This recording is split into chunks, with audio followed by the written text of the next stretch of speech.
déjà pour vous remercier d'avoir été aussi nombreux à bien vouloir passer un moment avec nous autour de cette question.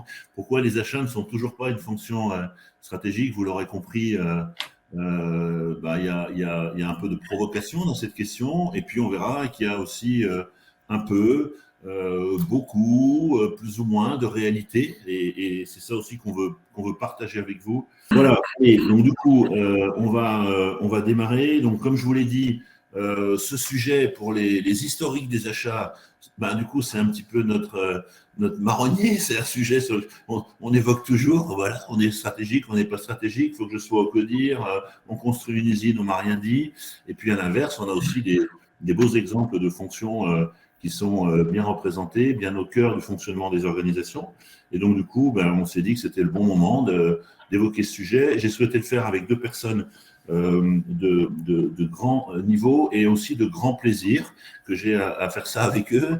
À la fois Hugues, que je vais laisser se présenter, qui nous vient de Grenoble, et Nicolas, qui nous vient de Paris. Donc, du coup, la France est bien représentée, avec un petit penchant vers l'Auvergne-Rhône-Alpes, mais Nicolas, voilà, peut-être qu'il y a aussi un premier message sur le positionnement. Alors, Hugues, peut-être quelques mots pour te présenter. J'ai essayé d'écrire des choses, puis je me dis, je vais te donner la parole, ça sera peut-être plus simple.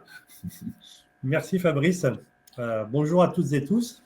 Bonne année également. Simplement pour me présenter en quelques mots, je suis poissonnier, je suis professeur à Grenoble École de Management depuis une quinzaine d'années. J'y ai co-créé l'IRIMA il y a une dizaine d'années. L'IRIMA, c'est l'Institut de recherche et d'innovation en management des achats. Donc, un institut dans lequel on fait un peu de recherche académique, mais surtout de la recherche appliquée, c'est-à-dire une recherche qui va directement répondre aux besoins de nos partenaires, des entreprises, des organisations avec lesquelles on travaille. L'idée, c'est de faire un petit peu progresser les pratiques, notamment en matière de collaboration entre les entreprises, que ce soit d'ailleurs entre les clients et les fournisseurs. Là, on est dans un cadre qu'on connaît bien, et puis aussi les relations qu'on peut avoir avec des concurrents.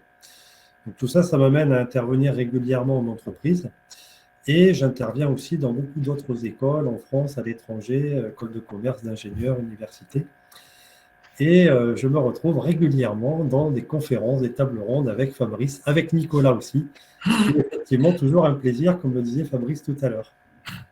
Super, merci Hugues. Alors du coup, voilà, on attend de toi que tu viennes à la fois porter ce regard, peut-être le mettre aussi en perspective par rapport à cette dimension que tu vois au sein des entreprises, sur lesquelles tu travailles en termes de recherche, et puis aussi ce regard académique ces dernières années, de voir un peu comment cette thématique qui vient sur cette dimension stratégique, on va aborder vraisemblablement la notion de création de valeur, comment tout ça, quel regard tu peux porter et comment tu vois aussi ces sujets évoluer. Et j'ai demandé également à Nicolas de venir passer ce début d'après-midi avec nous. Je vais laisser Nicolas se présenter, peut-être en quelques mots. Ok, Nicolas Courim, enchanté, ravi d'être parmi vous. Donc, mon parcours se résume de la manière suivante. Je suis un ancien acheteur, responsable d'achat, directeur d'achat, qui a ensuite évolué, fait le saut vers une direction générale. Donc, j'ai chapeauté pendant quelques années des entreprises de taille moyenne, 200 à 2500 personnes, avant de faire le saut et devenir entrepreneur. Donc, je gère depuis environ 20 ans le cabinet réseau Big Fish, qui est spécialisé dans tout ce qui est ressources humaines des achats. C'est-à-dire nous évaluons des organisations des compétences, nous recrutons, plaçons des acheteurs de tout niveau dans le monde entier et nous essayons d'accompagner et de former des acheteurs et développer des compétences évidemment des acheteurs un peu partout. Donc les achats, c'est mon métier de base et c'est devenu une vraie passion. Comment travailler avec les hommes dans les achats essentiellement, où on a évidemment des avis, des rencontres passionnantes aussi, et parfois certains avis pour dire tiens, ça pourrait aller plus vite dans un sens ou dans l'autre, mais on va certainement en débattre un peu plus tard. Super, merci Nicolas. Du coup, je termine quand même par nous resituer, nous, là je pense à toute l'équipe de Crop & Co qui travaille, avec qui j'ai le plaisir de travailler tous les jours. 3 activités chez Crop & Co, vous le savez, la transformation des organisations achats. Voilà, c'est ce qui c'est ce qui nous motive, comment en effet on peut faire grandir et faire se développer ces organisations. La formation qui reste un levier année après année important, et du coup on forme de plus en plus les personnes qui travaillent avec les acheteurs, et on les forme dans des manières très différentes depuis 2 ans. On a une plateforme grandeur nature depuis 2 ans pour nous apprendre à travailler différemment, et je peux vous dire qu'on fait des choses extraordinaires sur le sujet, et on aime bien continuer à se rencontrer. Et puis du coup, comme ça suffisait pas, on s'est lancé depuis 5 ans dans la création d'un système d'information achat qui s'appelle OKVO, et qui aujourd'hui adresse les fonctionnalités qui peuvent intéresser des organisations publiques et privées. Allez, ça c'est la page de pub, je la referme. Quand on a travaillé, la première fois que j'ai eu l'idée de monter ce webinaire, j'ai appelé tout de suite Hugues et Nicolas pour leur dire qu'est-ce que vous en pensez, est-ce que ça pourrait être un sujet? Et la première chose que m'a dit Nicolas, il m'a dit, moi je veux bien venir, mais je veux que tu me garantisses qu'on pourra tout dire. Et que du coup, on n'est pas là pour se raconter des histoires, il faut qu'on mette les choses sur la table. Il y a peut-être des choses qu'il faut qu'on puisse se dire, qui sont pas toujours agréables, mais du coup, moi j'ai envie de partager aussi des réalités et des vérités. C'est ce que tu m'as dit, Nicolas. Donc du coup, voilà, c'est l'engagement que j'ai pris auprès de vous deux. Donc on va essayer de tenir cette position. Alors, on va lancer les sujets. Une fois encore, je répète que on compte sur vous pour réagir et venir documenter, clarifier. Vous êtes d'accord, vous n'êtes pas d'accord, vous avez des questions, vous avez des positions. Vous intervenez dans l'onglet questions. Moi, j'avais une première question, messieurs, pour qu'on puisse commencer à initier la discussion. Est-ce que cette question sur la position stratégique des achats, est-ce que il y a dans le métier des achats qu'on se la pose, ou alors qu'est-ce qui fait qu'il y a une telle, on va dire, une sensibilité sur ce thème? C'est toujours le sujet qui revient au début, au milieu ou à la fin d'une discussion avec un patron d'achat quand je le rencontre pour la première fois. Qu'est-ce que vous en pensez? Pourquoi ce sujet il est aussi sensible sur le métier des achats? Allez, Hugues, peut-être pour démarrer. Ouais. Bon, merci. Alors,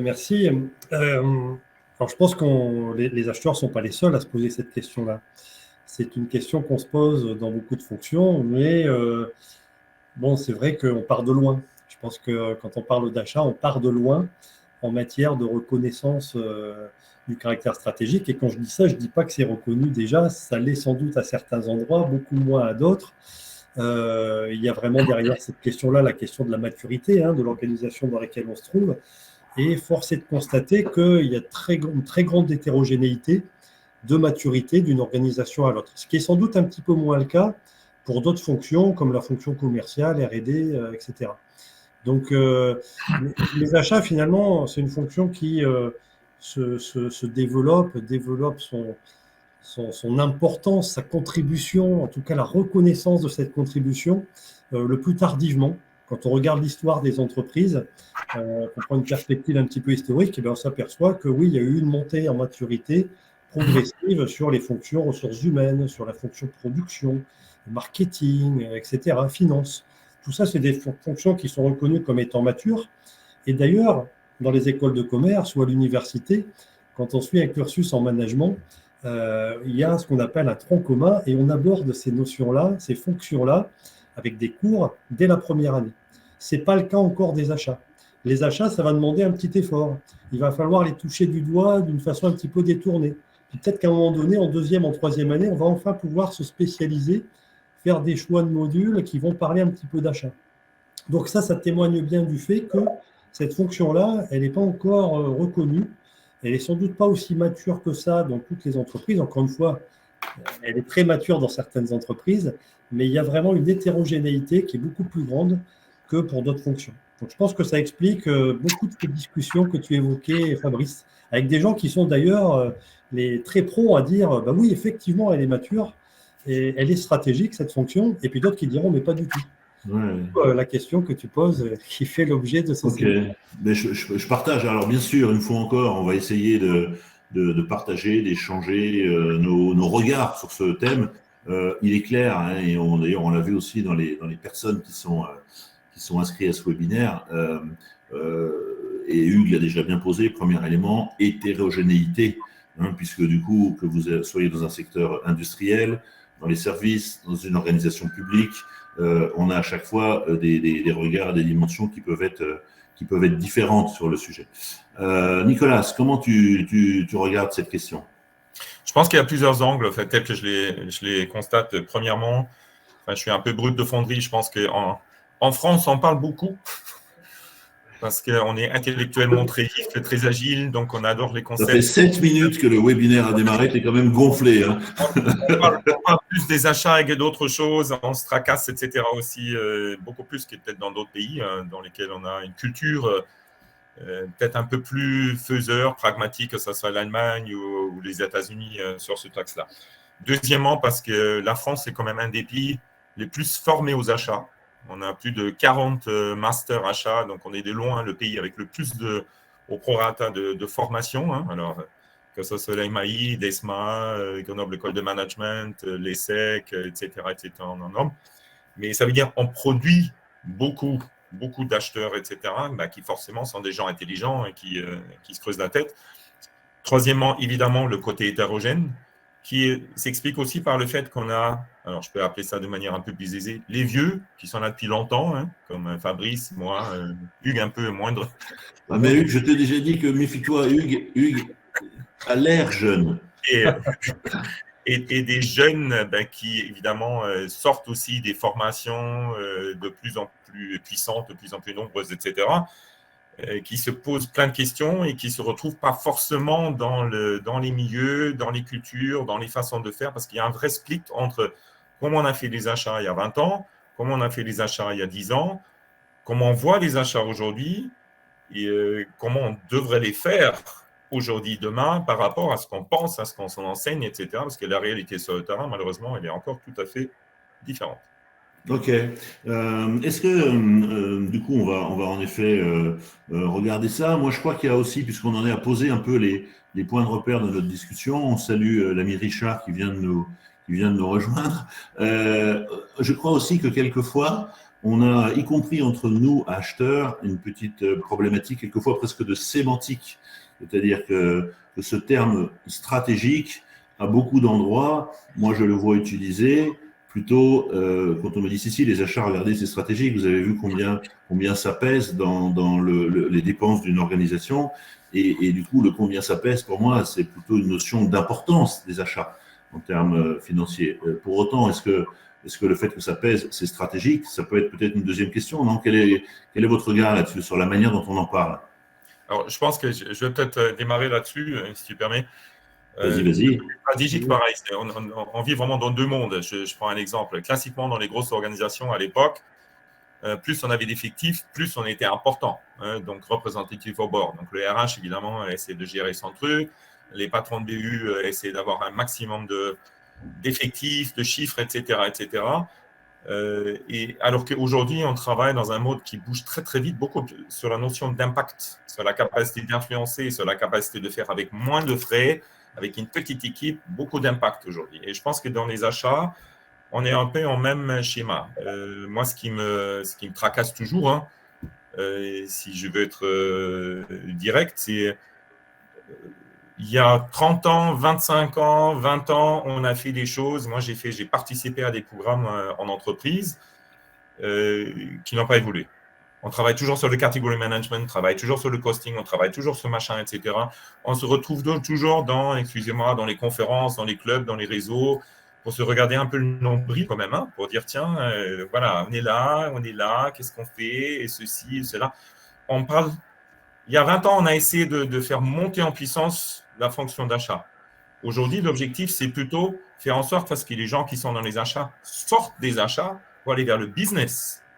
Et on est en train de louper le coche en se concentrant trop sur les achats au lieu de réellement essayer d'avoir un impact sur le business et partir du business et changer notre façon de faire, notre terminologie, etc., etc.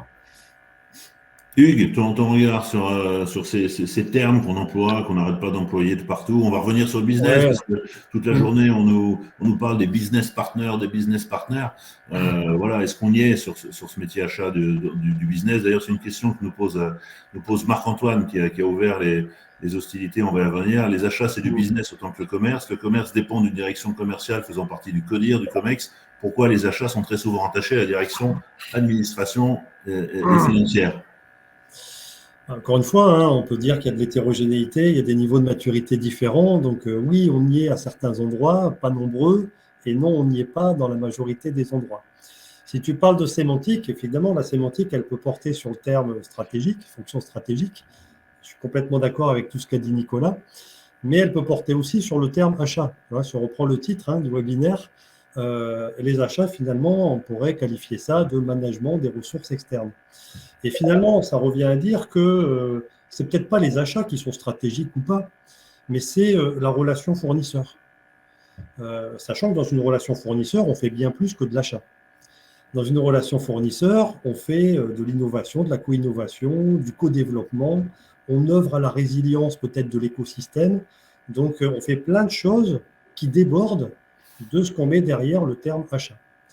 Et quand on pense aux relations fournisseurs, ben là, clairement, oui, c'est stratégique de manager ces relations fournisseurs, ces ressources externes, finalement, que sont les fournisseurs. Là, il n'y a aucun doute. Par contre, est-ce que les achats sont stratégiques? C'est déjà pas tout à fait la même question, mais tout dépend de ce qu'on met derrière le terme. Et après, derrière le terme stratégique, pour rebondir un peu aussi sur ce que disait Nicolas, pour mettre un peu de référence académique, ce que dit Michael Porter, qui a développé ce concept de chaîne de valeur que tout le monde connaît dans les années 80, dans cette chaîne de valeur, il y a des fonctions stratégiques et puis des fonctions support. En fait, le débat, c'est un peu celui-là. Est-ce que les achats sont une fonction stratégique ou une fonction support? Porter, dans sa première chaîne de valeur dans les années 80, il mettait les achats, les approvisionnements dans les fonctions support.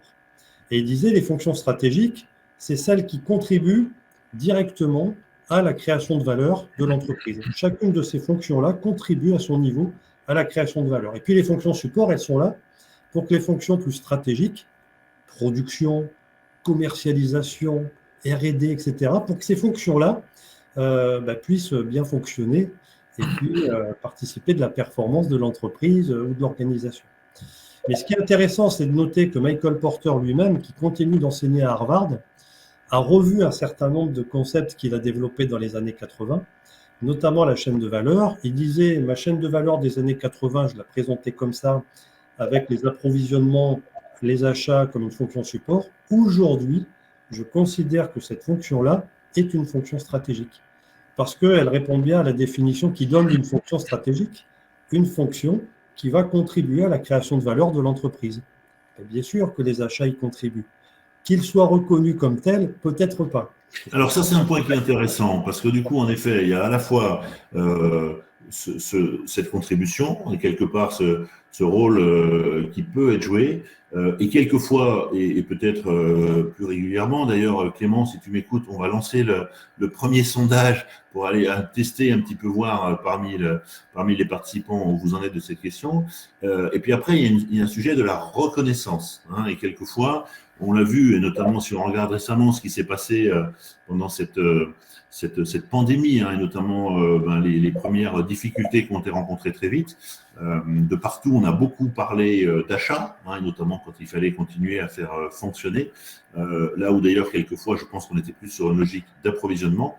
Mais il y a eu là aussi cet écart de vue entre ce que c'est, la manière dont on me perçoit, la manière dont je contribue, et puis la manière dont le dirigeant, Nicolas, tu peux nous en parler, puisque tu as été dirigeant d'entreprise, comment le dirigeant, il vient regarder ce métier achat, puisqu'aujourd'hui tu les côtoies, quand tu mets en place, quand tu transformes, quand tu travailles sur les people, et notamment avec les dirigeants, quand tu les questionnes sur ce qu'ils attendent des achats, c'est quoi leur réponse? Qu'est-ce que tu entends? Qu'est-ce qui revient régulièrement? Alors, je pense que c'est le positionnement, si tu veux, etc. On a deux choses qui font la différence entre une direction des achats ou un directeur d'achat avec son équipe qui peut être reconnu à sa juste valeur en termes d'impact ou pas. C'est évidemment les interlocuteurs dans l'entreprise qu'il a. Tu as un vieux board, un vieux CEO, tu es rattaché à un directeur industriel, etc., dans un modèle industriel. Donc, s'il n'y a pas une ouverture suffisamment forte d'esprit ou s'il y a une vieille école ou un modèle qui tourne encore à l'ancienne, le directeur d'achat, forcément, va avoir plus de mal, comme à l'époque, travailler dans les achats, dans la pharma, dans le luxe, partout où, évidemment, on faisait des grosses marges. Tout le monde s'en foutait des achats. Donc, il pouvait être brillant, mais in fine, on s'en foutait royalement. Donc, ça existe encore. C'est en train de se rompre parce qu'on a une énorme pression sur le marché aujourd'hui en termes de transformation. Où il y a quand même 80% des organisations doivent évoluer d'un modèle industriel. J'ai mes usines, j'ai mes produits, j'essaie de les pousser dans le marché. J'ai des achats qui achètent au mieux, etc., versus un modèle type GAFAM, où je pars d'une communauté, je pars du consommateur, je pars des marchés qui évoluent très vite, etc., et je dois mettre à disposition des produits, des services qui viennent de mes usines ou ailleurs, peu importe, etc. On n'est pas du tout dans un même monde. Donc, un monde ancien, on a un monde nouveau, je viens de les évoquer, tout ce qui est business Internet, etc., où l'acheteur devient ce qu'il est réellement, un super commercial, puisque nous vendons tout le temps. Nous vendons à nos pairs, nous vendons aux fournisseurs, nous vendons au management, nous vendons aux clients internes, etc., etc.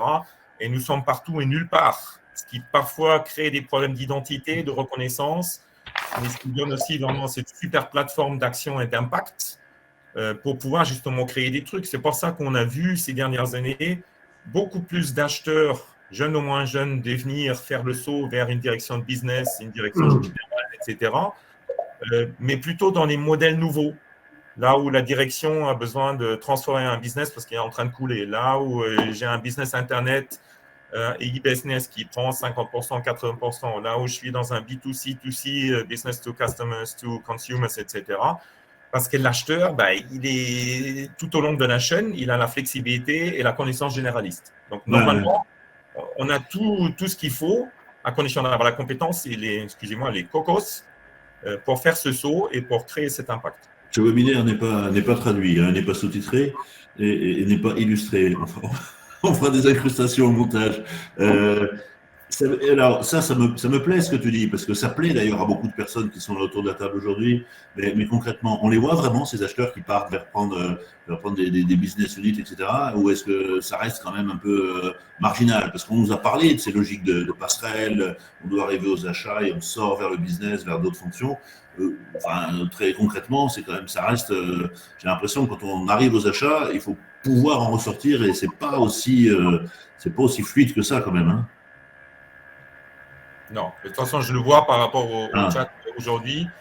Donc, évidemment, on a dit à nouveau des types d'organisation, des niveaux entre parenthèses, d'intégration, de maturité, des achats complètement différents. Quand j'ai dit super commercial, mais notre rôle, de plus en plus, c'est un rôle de communication. De toute façon, on sait très bien, on peut faire des belles choses avec nos leviers d'achat, etc., etc.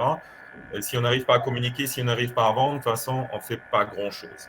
Ça marche. Le deuxième élément que moi, je constate qui fait la différence entre avoir un impact, un positionnement, une reconnaissance réellement de cette équipe, ce n'est pas la taille, c'est la qualité des équipes, c'est les compétences, c'est la capacité d'apporter, pas une notion purement de coût. Ça, c'est des achats. On peut monter en degré achat, on peut avoir une reconnaissance achat, mais on n'ira jamais au-delà. Ou alors, on peut avoir une reconnaissance en tant qu'apporteur davantage compétitif, d'innovation, via un écosystème collaboratif, via un réseau qui se connecte au e-business, etc., qui donne réellement un impact, qui apporte un impact, une valeur ajoutée pour le business. C'est plus difficile, c'est plus long. Il faut reformuler, comme on l'avait dit avec Hugues et Fabrice, gestion de ressources au lieu d'achat, etc., etc. Mais le chemin pour réellement créer un impact et avoir une reconnaissance par l'impact, ça passe par là. Ok. Allez, ce qu'on va faire, on va prendre. Alors, vous pouvez voter. Hein, il y a un sondage, c'est très intéressant. C'est très intéressant le vote là, qui est en train de tourner, hein, puisque pour l'instant, vous êtes une cinquantaine à vous êtes exprimés. Donc, continuez à voter en regardant le résultat. La question, c'était pensez-vous que les achats sont une fonction stratégique? Donc là, pour le coup, il n'y a pas d'ambiguïté, puisque 94% des personnes qui répondent disent oui, les achats sont une fonction stratégique. Donc du coup, on y est. Alors, on va prendre aussi des questions, hein, et du coup, je vais les prendre par ordre de vote, hein, les questions les plus populaires. Alors, une question de Céline qui nous dit, on parle toujours des achats comme les garants de la notion du QCD. Hein, alors, c'est vrai que c'est ce qualité, coût délai, on en a beaucoup parlé, on vient de là, c'est cher d'ailleurs à Richard qui nous écoute, et il va voir la suite de la question. C'est lui qui aurait pu la poser en disant ne devrait-on pas faire évoluer la vision des achats comme des garants des notions de risque, de valeur et d'innovation. Donc du coup, à ce QCD qui est un peu notre histoire, et on est né de là, est-ce qu'aujourd'hui, et est-ce qu'on ne touche pas dans cette dimension-là, à cette création de valeur, Hugues, dont tu parlais? Oui, complètement. Il s'agit d'évaluer la contribution, disons, des achats à la réussite d'une stratégie, aux performances qu'on va obtenir à la fin. Ces performances, elles peuvent être économiques, financières, ça peut même aller au-delà. Ça peut être lié au rôle de la société, de l'entreprise dans la société, dans la cité même, au sens grec du terme. Donc, la responsabilité, etc. C'est un levier formidable de responsabilité, les achats. On ne peut pas faire de RSE sans faire des achats responsables. Donc oui, c'est une fonction qui est extrêmement transversale. Je suis bien d'accord encore une fois avec tout ce que disait Nicolas juste avant. Qu'est-ce que ça veut dire, une fonction transversale? Et c'est vrai d'ailleurs de plein d'autres fonctions dans l'entreprise. L'idée, c'est de casser les silos et c'est d'avoir une conception moins étriquée, en fait, de la performance ou de la contribution des achats à la performance de l'entreprise. Ça fait des années que le levier principal des achats, c'est un levier de contribution au résultat en réduisant les coûts. Moi, j'appelle ça augmenter la marge par le bas. Parce qu'une marge, finalement, si on raisonne vraiment en termes de business, c'est une valeur. Donc, ça va se matérialiser par le prix que le consommateur est prêt à payer pour nos produits, nos services, etc. Et puis, la borne inférieure, c'est les coûts qui sont nécessaires pour mettre cette valeur-là dans les mains du client. Donc, la mission historique traditionnelle des achats, c'est d'augmenter cette marge. Moi, j'appelle ça par le bas, en réduisant les coûts. Le problème, c'est que ça fait des années qu'on le fait. On a utilisé tous les leviers possibles. Et aujourd'hui, continuer à gratter les 5 ou 10% annuels, c'est de plus en plus compliqué. Pendant des années, c'était assez facile. On partait de tellement loin. Par contre, je pense que les achats peuvent augmenter la marge par le haut, c'est-à-dire en créant plus de valeur. Et même si ça génère plus de coûts, ce n'est pas grave, parce que si la valeur augmente, tout va bien en termes de marge. Alors, ce n'est peut-être pas la marge unitaire qu'on va réussir à préserver. Cette marge unitaire, elle peut diminuer, mais ce n'est pas grave si on la réalise plus de fois, c'est-à-dire si on gagne des parts de marché. Et ce qui fait qu'on va gagner des parts de marché pour revenir au QCD et notamment à la qualité, c'est la qualité technique, parce qu'on a mieux travaillé avec les fournisseurs, on a mieux innové avec eux, on a créé de la valeur à cet endroit-là. Les produits sont de meilleure qualité technique, mais ils sont peut-être de meilleure qualité aussi au niveau social, au niveau environnemental. Et à partir de là, encore une fois, on aura peut-être plus de clients, on aura peut-être des clients prêts à payer un petit peu plus cher pour ces produits-là. Donc en fait, créer de la valeur par les achats, c'est tout à fait possible, et c'est même ça l'avenir, tout simplement parce que créer de la valeur en augmentant la marge par le bas, on n'a plus de levier. Et tous les leviers, tous les gisements de création de valeur, en fait, ils sont à cet endroit-là. C'est intéressant ce regard que tu as sur cette dimension de la marge avec ce regard très visuel sur, en effet, Oui. et à plein d'endroits, en effet, on a fait l'histoire. Alors, on sait qu'elle peut, à certains endroits, se rejouer un petit peu, mais l'histoire, elle a joué. Et puis, on voit bien aussi, y compris sur cette relocalisation d'un certain nombre de nos fournisseurs, puisque du coup, on a été en première ligne quand il a fallu délocaliser. Et puis, aujourd'hui, du coup, on a, à certains endroits, en tous les cas, des questionnements, voire des mouvements inverses qui s'opèrent. Ça fait le lien, Nicolas, avec une question de Marc, du coup, qui dit: ne pensez-vous pas que le métier d'acheteur ou d'acheteuse n'évolue pas plutôt comme un métier de chef de projet, de par la nature transverse du poste, avec ce rôle d'acheteur? Est-ce que du coup, on n'est pas dans cette transversalité et qu'aujourd'hui, du coup, on vient contribuer sur des projets, quelquefois d'ailleurs prendre, comme ça se fait dans certains secteurs, un peu le leadership de ces projets? Acheteur, chef de projet, comment tu vois ça aussi? Je vais peut-être essayer de lier les deux, la question de Céline et de Marc. Donc, pour rebondir à ce que disait Hugues, il y a un exemple très simple pour ceux qui ont déjà travaillé dans les sociétés qui n'allaient pas forcément très très bien, voire les petites. Vous pouvez optimiser les coûts, tout ce que vous voulez dans une société, mais si la société n'a pas les produits, n'a pas les marchés, n'a pas les clients, etc., n'a pas le revenu qui va de pair, etc., vous allez mourir. Donc, une optimisation de coûts ne permettra jamais, entre parenthèses, de faire vraiment la différence profonde, fondamentale pour une société. D'où l'importance pour les acheteurs, évidemment, de ne pas uniquement se focaliser, que ce soit sur le Q, le C, le D, etc., classique, qu'on a dans un modèle traditionnel industriel, mais d'aller chercher évidemment la valeur, l'innovation, etc. Donc, de complètement basculer côté fournisseur, parce que je pense qu'il y a un exercice d'état d'esprit en tant qu'acheteur déjà de dire, vos fournisseurs, imaginez que vous avez 1000 fournisseurs, ces 1000 fournisseurs ont 100 collaborateurs, donc vous avez 100 000 personnes dans les fournisseurs. Collectivement, ces gens savent beaucoup plus que votre organisation ce qu'il faut faire, beaucoup plus. Parce qu'ils connaissent les clients, ils connaissent les marchés, ils connaissent la concurrence, ils connaissent la technologie, la production, etc. etc. Donc, comment est-ce qu'en tant qu'acheteur, on peut capter un maximum de ces choses-là au lieu d'acheter de manière traditionnelle, acheter ce savoir-faire pour ensuite pouvoir craquer la noix, parce qu'on sait très bien que, entre parenthèses, l'ennemi, enfin pas l'ennemi, mais le défi pour nous, ce n'est pas le fournisseur, c'est l'interne. C'est de faire évoluer l'interne, c'est faire évoluer la R&D, c'est faire évoluer les certitudes, c'est faire évoluer les specs, les cahiers de charges. Les mecs qui disent « c'est comme ça qu'il faut… » Non, c'est pas comme ça, parce que le marché est complètement à côté. Demain, le marché sera complètement différent. Il faut vendre des services au lieu des produits, etc. Donc, il faut partir de l'autre côté, pas de l'achat pour la spec, etc., mais de l'autre côté pour, in fine, faire évoluer. Alors, est-ce qu'on est chef de projet? Oui, bien sûr. Parce que dans cet écosystème, dans ce mode de fonctionnement, je vais créer un réseau avec autant de fournisseurs, autant de gens qui ont envie de bosser avec moi, parce que je leur parle différemment, parce que je les intègre en tant que partenaire, pour ensuite pouvoir justement faire évoluer les fronts en interne, faire en sorte à ce que l'interne fasse faire au lieu de faire, etc., pour augmenter ma puissance de frappe. Donc là, on peut pas trop regarder les chats, nous forcément, puisque du coup, on essaye d'animer, mais franchement, on se regardera ça après. Il y a des bonnes interactions avec des différences de points de vue. Je rebondis, je picore un petit peu ce que je vois passer. On parle aussi de ce rôle d'agitateur de l'acheteur. Hein, c'est ce que tu dis, Nicolas, quand tu dis maintenant, c'est plus comme ça qu'il faut écrire le cahier des charges, c'est plus ça aujourd'hui le besoin. Et de conduite du changement. Je pense que c'est un point important. C'est pareil, il faut être concret dans tout ce qu'on va se dire. Mais aujourd'hui, là où on attend les achats dans cette dimension transversale, pour aider à la création de valeur, c'est bien de faire bouger les lignes en interne et donc du coup, quelque part aussi peut-être de choisir certaines de leurs batailles. Moi, j'ai connu le métier achat où on calculait le taux de couverture, on voulait couvrir toutes les dépenses, dont d'ailleurs une bonne partie sur lesquelles on n'avait pas beaucoup d'impact, mais on les mesurait quand même.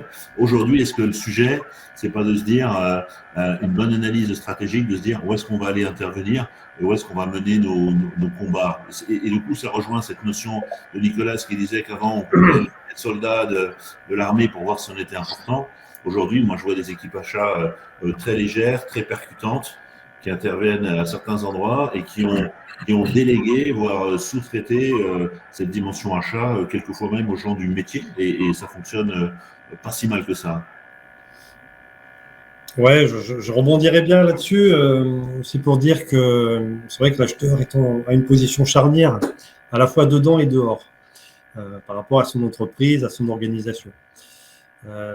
Et d'ailleurs, ça lui donne une vision tout à fait transversale, globale, de ce qu'il est possible de faire, notamment en matière d'innovation, parce qu'il faut d'abord peut-être identifier les compétences chez les fournisseurs sur lesquelles on pourra s'appuyer et qui vont rendre tout à fait valable, possible cette innovation, avec des compétences en interne qui sont de moins en moins nombreuses puisqu'on a beaucoup externalisé.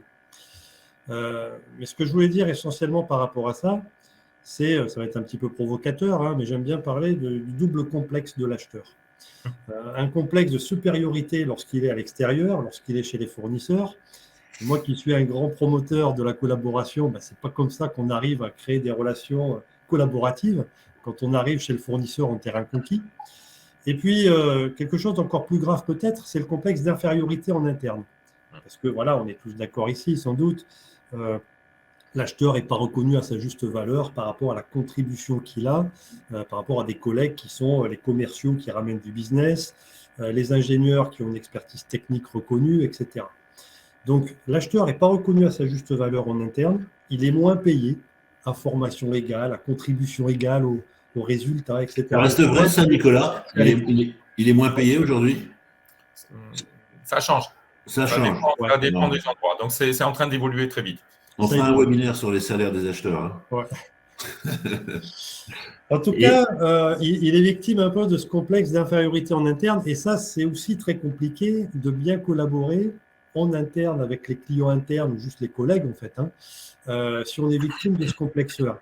Il ne faut pas s'étonner que l'acheteur, souvent, là aussi c'est provocateur, préfère passer du temps à l'extérieur plutôt qu'en interne, parce que c'est là qu'il est plus valorisé, tout simplement. Or, une bonne collaboration avec un fournisseur qui permet de montrer qu'on a une vraie contribution au résultat, qui permet de montrer qu'on fait un métier qui est tout à fait stratégique, eh bien, ça repose avant tout sur une bonne collaboration en interne. Je ne connais pas une entreprise dans laquelle on arrive à bien travailler avec les fournisseurs pour innover, pour être plus résilient, tout ce qu'on veut, si on ne commence pas par bien collaborer avec les clients internes en cassant les silos, etc. Et donc, je pense qu'un des problèmes principaux est à cet endroit-là. Et même quand la direction générale a évolué, a fait changer sa vision là-dessus, il reste beaucoup de freins en interne, il reste tout ce management intermédiaire qui peut-être a un petit peu peur de perdre des privilèges ou une reconnaissance dont il bénéficie. Et donc, voir émerger, voir être un peu plus reconnus les acheteurs, c'est peut-être perçu comme un risque. Là, on est dans la sociologie des organisations, mais c'est une réalité quotidienne qui est vécue par beaucoup d'acheteurs et d'acheteuses. Ouais, alors, je voudrais rajouter, Hugues, à ce que tu dis, parce que je pense que c'est un point essentiel. Moi, je le formule toujours un peu différemment en disant que les achats sont toutes, si on laisse tomber un peu le côté approvisionnement, etc., un rôle relativement récent, 20 ans, 25 ans, etc., où on peut commencer à parler des premiers achats stratégiques. Au début, on était des gamins. C'est un peu comme dans la famille. On est des bébés, des gamins. Papa, maman nous donne un os à ronger en disant « Allez, va jouer avec ton jouet. Va négocier un peu, là, prends un truc. C'est pas grave, va voir si tu peux faire 2%, 3%, etc. Allez, ouais, c'est bien, mon petit, etc. » Et ensuite, on est devenu ado. L'âge de la mobilette, on sort. Non, je ne rentre pas à 10 heures du soir, etc.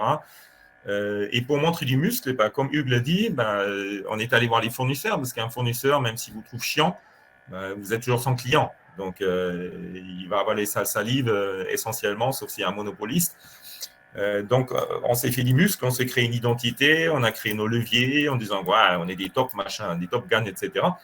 Et puis maintenant, le plus difficile, malheureusement, reste à faire. Il faut qu'on rentre chez papa, maman pour recréer. Vous savez comment ça se passe avec les parents. Une fois que vous êtes parti faire des études, etc., vous êtes encore le gamin. Et puis, une fois que vous avez le premier boulot, etc., vous rentrez à la maison. Et là, la relation doit évoluer. Vous n'êtes plus le fiston et la fifi, etc. Vous êtes à hauteur de vue, vous avez fait des choses qu'ils n'ont pas fait, etc., etc. Donc, le plus difficile maintenant, c'est justement faire l'interne. Je vous donne un exemple très, très intéressant parce que intellectuellement, c'est facile, mais dans la pratique, c'est difficile parce que ça touche évidemment notre langage, nos codes culturels, nos confiances en nous-mêmes. On a formé parfois des acheteurs rodés, 10, 15, 20 ans d'expérience dans le category management pour dire allez hop, maintenant 10% ça ne suffit pas, il faut faire 50%. Bon, comment faire? On crée un écosystème collaboratif. Donc, on va aller voir les fournisseurs pour leur dire les gars, je ne sais pas comment faire, on doit faire 50%, on n'a aucune idée, qui a envie de bosser avec nous? Le langage, la plupart des acheteurs avec lesquels on était, qui étaient rodés dans le category management, dans ce que vient de dire Hugues, de montrer des muscles, d'avoir une certaine puissance, etc. Ils ne savaient pas comment articuler cette façon différente. Ils avaient tellement l'habitude de taper dans le truc pour dire « Allez, j'ai ma spec, donne-moi, allez, négocier », qu'ils avaient du mal à apprendre un nouveau langage collaboratif pour dire « Aide-moi, je ne sais pas faire, est-ce que tu veux bosser avec moi ?» etc., etc. Donc, on arrivait à des choses très élémentaires qu'on n'aurait même pas imaginées avant. Qui sont très difficiles à effectivement de faire en sorte à ce qu'on transforme des codes existants, même depuis 10 ans, 15 ans, etc., même tels qu'ils ont été enseignés à l'école, etc., pour aller plus loin dans notre rôle, dans notre métier. Allez, on va continuer à prendre des questions. Alors, je suis désolé parce que je viens de m'apercevoir qu'il y avait un message de Coralie qui nous dit qu'il y a un bruit de fond. Moi, je ne sais pas vous, moi, je l'entends pas. Pour moi, c'est clair. Nicolas ou Hugues, vous avez quelque chose de votre côté? Non. Bon, on est navré et apparemment Coralie n'est pas toute seule. Oui, il y en a d'autres. Du coup, il est là pour le coup. Clément, peut-être si tu m'écoutes, tu peux regarder un peu dans les paramètres de Livestorm s'il y a quelque chose qu'on peut on peut corriger, mais vas-y doucement pour pas couper le webinaire. Moi, j'ai une question de Émeric, là. C'est intéressant, que d'ailleurs je salue au passage, qui nous dit les achats les plus stratégiques sont souvent un peu la chasse gardée de la direction. En tous les cas, c'est vrai que dans les PME, ça reste encore un peu ce qu'on peut être amené à rencontrer. Alors peut-être pas partout, mais quelquefois on peut le croiser.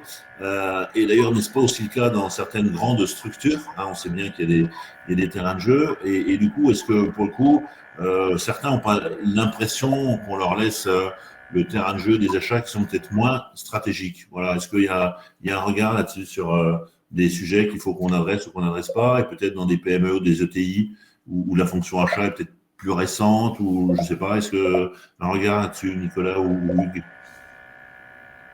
Hugues, tu commences? Ouais, je suis désolé, j'avais un petit coupure de micro là, donc ça m'a un petit peu déconcentré au moment des derniers mots, Fabrice. Ouais. Je suis désolé. C'était juste par rapport, bon, notamment certaines organisations n'ont pas toujours la capacité à intervenir sur tous les terrains de jeu. Et quand on est dans certaines organisations, il y a certains thèmes qui continuent à être adressés par les dirigeants ou la direction. Et peut-être ça peut aussi contribuer à ce sentiment des acheteurs de se dire, bon, du coup, et est-ce que ça, tu le croises, on le voit, ou enfin, quel regard sur ce sujet-là? Oui, moi je pense que c'est plutôt un signe de montée en maturité, ça, d'être capable de segmenter en fait les différents types d'achats et de se dire, c'est pas forcément la direction qui va prendre en charge, ça va être des acheteurs, mais des acheteurs qu'on va reconnaître comme étant justement plus stratégiques, qui vont faire des achats reconnus comme étant stratégiques en tout cas, et puis il y a des achats qui ne sont pas du tout reconnus comme étant stratégiques. Et là, on va avoir des pratiques complètement différentes, reposant sur des compétences différentes, reposant sur des outils qui sont différents aussi. Donc ça, je le vois plutôt comme un signe de maturité. Mais j'observe assez peu que la direction s'approprie en fait les achats stratégiques. Ils vont plutôt, alors ça dépend de la taille de l'entreprise, évidemment. Oui, bien sûr. Ils vont plutôt confier ça à des acheteurs qui, eux, sont reconnus du coup comme étant plus matures, compétents, contributeurs à la stratégie, etc. Alors, ça se voit classiquement, évidemment, encore dans tout ce qui est achat indirect. Donc, dans le direct, on a ça très, très peu parce que c'est intégré dans le flux de la manuf, de la supply chain, etc. Par contre, dans le direct, classiquement, on a le marketing, la communication. Parfois, évidemment, on marche sur les plates-bandes du DSI, etc. Mais tout ça, c'est une question de notre savoir-faire. Comment est-ce qu'on travaille avec les parties prenantes internes? Comment est-ce qu'on fait en sorte à ce qu'on soit perçu comme une création de valeur au lieu d'être là. Si on arrive en tant qu'acheteur uniquement en tapant sur je suis acheteur, c'est le processus 1, 2, 3, 4, 5, comme ça existe dans certains groupes, point de passage 1, 2, 3, machin, etc. Forcément, cette structuration, cette systématique qui est faite au début pour nous aider, nous dessert parfois. Parce qu'elle nous force à ne pas faire le boulot réellement pour bosser avec les parties prenantes, créer le lien, créer le relationnel et avoir cette agilité pour dire quitte à travailler projet en projet et pas vraiment développer des stratégies catégories, etc. Pour d'abord créer le lien, pour d'abord créer la culture, pour d'abord créer l'acceptance. Alors, Hugues, apparemment, le bruit vient de ton micro, donc peut-être on va te demander, quand tu parles pas, de couper le micro et de penser à la remettre quand tu vas parler. Merci à toi. Voilà, peut-être que c'est ça. Je partage ce que vous dites. Moi, je me suis aperçu d'une chose. Et pour le coup, ça, j'ai le sentiment que ça évolue assez peu. Alors après, on vous prendra toujours des exemples et je les accepte volontiers. C'est quelquefois le regard que peuvent avoir ces DG sur les achats, c'est-à-dire que nous, on intervient beaucoup pour aider à transformer des organisations. Alors, bien sûr qu'on intervient plutôt là où les organisations sont un petit peu moins matures, c'est clair. Mais quand, du coup, j'ai un codir en face de moi et que je vais les chercher sur qu'est-ce que vous attendez des achats, voilà, allez, on y va. C'est quoi la contribution la plus attendue? Je dois dire que c'est souvent assez pauvre comme ce qui me remonte sur ce qu'on attend des achats, là où ils sont intarissables sur tout un tas de sujets. Et du coup, souvent, je me dis, là, il y a un vrai terrain pour les acheteurs, les directeurs achats qui nous écoutent, d'aller éduquer ces directions générales. C'est-à-dire qu'on peut leur crier les acheteurs, l'innovation, etc. Mais si concrètement, on ne sait pas leur démontrer ça, on ne sait pas apporter ces innovations dans l'entreprise, organiser des séquences avec les équipes de R&D, du coup, quelquefois, les directeurs généraux ne vous mettent pas un peu de côté parce qu'ils ne vous aiment pas. C'est que bien souvent, il y a un manque de perception de ce que vous pouvez réellement contribuer. Donc, il y a un vrai travail d'explication, d'éducation, d'inspiration presque. Pendant des années, j'ai créé des conférences. J'avais beaucoup de mal à faire venir les directeurs généraux, mais ça aussi, c'est un bon signal de se dire comment votre directeur général, il vient intervenir dans votre séminaire, il vient rencontrer vos fournisseurs stratégiques. Voilà, combien de fois ça arrive. Donc ça, c'est autant de terrain. Est-ce que là aussi, Hugues ou Nicolas, ce regard et cette connaissance des achats de ceux qui peuvent aussi impulser cette dimension stratégique? Alors, éduquer, enfin, je suis toujours un peu… quand on arrive au niveau du board, normalement, au niveau du sommet, le vent souffle froidement. C'est-à-dire ça comme ça. Donc, je pense qu'en la plupart des cas, évidemment, bon, il faut expliquer, etc. Mais ça ne se joue pas à un niveau rationnel. C'est un jeu de pouvoir, tout simplement. Il y a quelqu'un, Frédéric, qui a posé la question en disant positionner les achats, c'est pas faire rentrer le loup dans la bergerie. Oui, bien sûr. Quand vous êtes acheteur, l'acheteur aujourd'hui, le directeur d'achat, techniquement, s'il fait son boulot, s'il contrôle vraiment son domaine, il gère 70% du chiffre d'affaires. Il gère 4/5 des ressources directes ou indirectes de l'organisation. Donc, il a un point énorme si on le laisse vraiment faire et s'il a la compétence et la confiance pour faire son métier. Donc, forcément, s'il rentre directement dans le comité de direction, s'il est subtil, doué, intelligent, capable effectivement de créer des alliances, il va avoir un poids très très fort et il va écarter évidemment d'autres personnes qui vont veiller à ce qu'un concurrent n'arrive pas trop vite. Okay, mais c'est bon signe, c'est de bonne guerre sur ce axe-là. Mais ça veut dire, nous, en tant qu'acheteurs, forcément, je reviens à ce que j'ai dit tout à l'heure, on a une certaine technicité. Évidemment, on doit pouvoir créer des alliances, on doit pouvoir aller se faire des amis au niveau de la R&D, au niveau des ingénieurs, au niveau des choses, etc., pour pouvoir apporter ce savoir-faire des fournisseurs qui n'est pas le nôtre, hein, qu'on a piqué auprès des fournisseurs à travers une relation qu'on développe, etc., pour évidemment réaliser des projets, réaliser du succès, etc. Et de la même manière, si vous voulez arriver au niveau du board, il faut vous faire votre place. Hein. Donc, il faut faire des alliés. Ça veut dire qu'on aime le mot ou pas, il va falloir faire un peu de politique ou de communication de haut niveau, si je peux pas faire ça, combiner des succès avec une communication évidemment intelligente, parce que vous allez prendre la place de quelqu'un d'autre.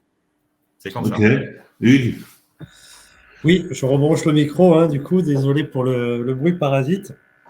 Je pense que vraiment les acheteurs, comme on le disait tout à l'heure, sont des vendeurs, notamment des vendeurs de bonnes idées.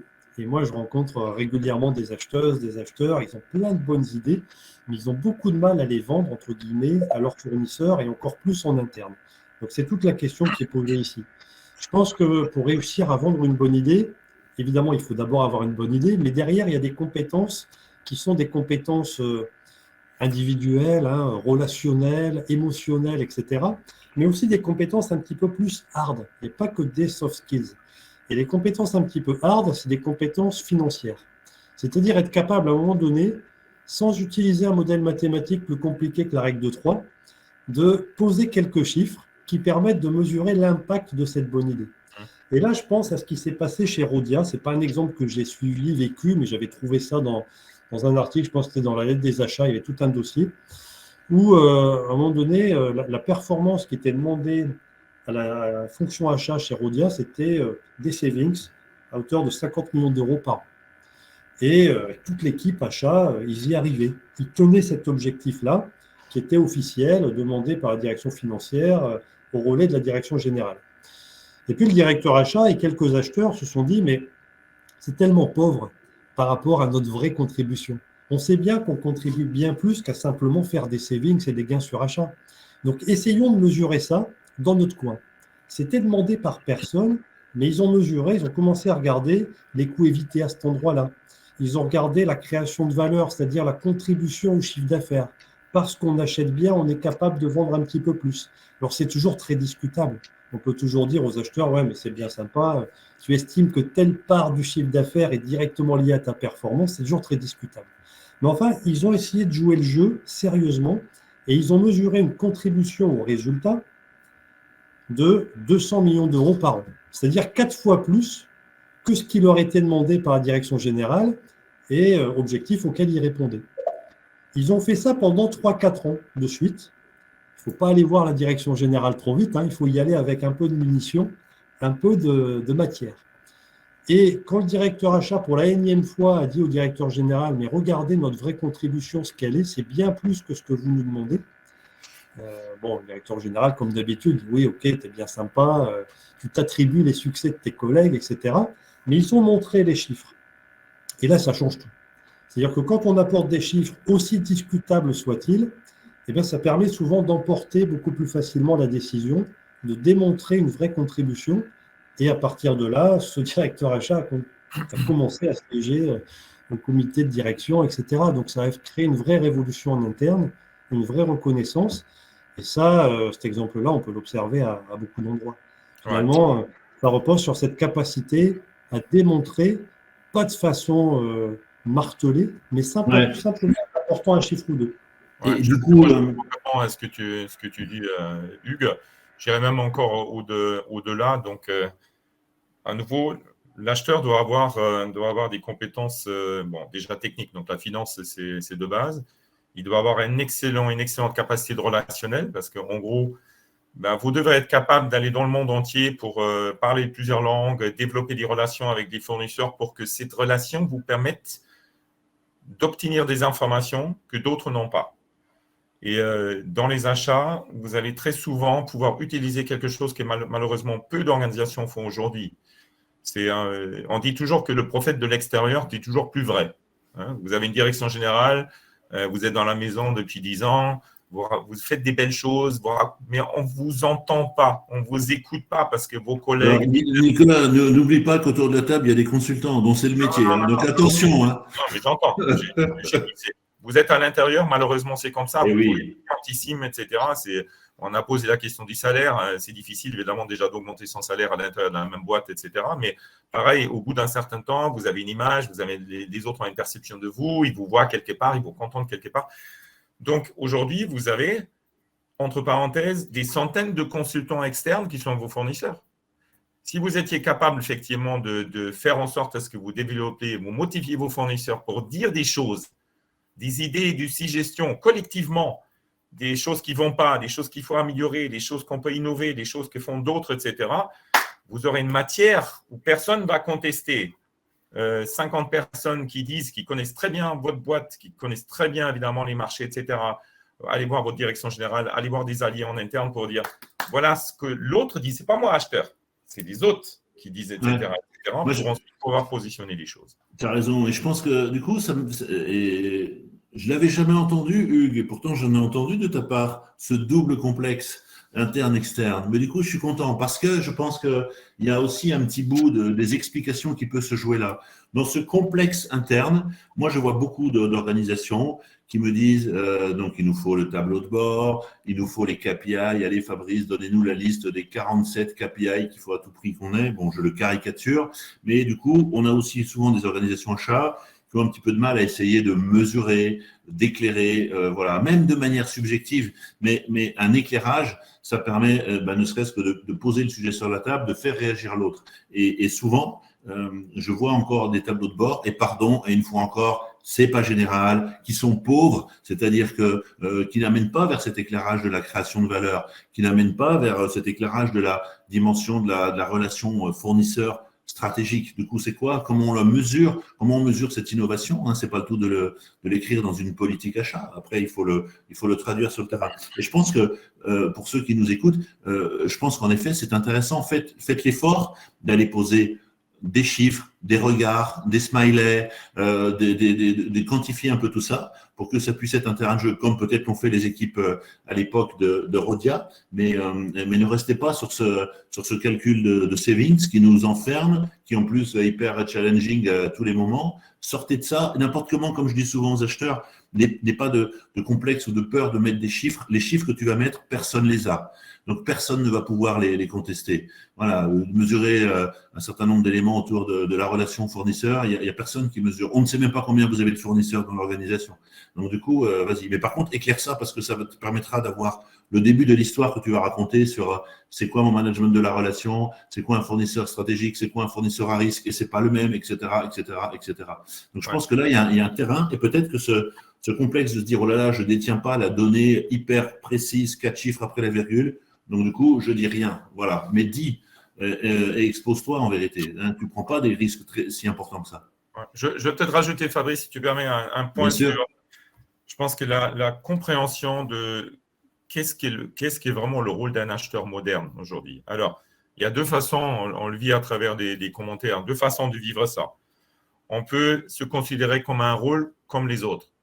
Supply chain, finance, la manuf, la vente, le marketing, etc.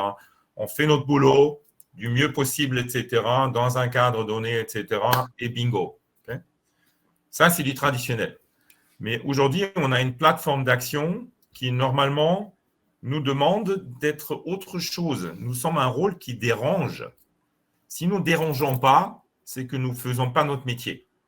Parce que notre métier, c'est quoi? C'est évidemment regarder toute la chaîne de valeur pour savoir comment on peut optimiser.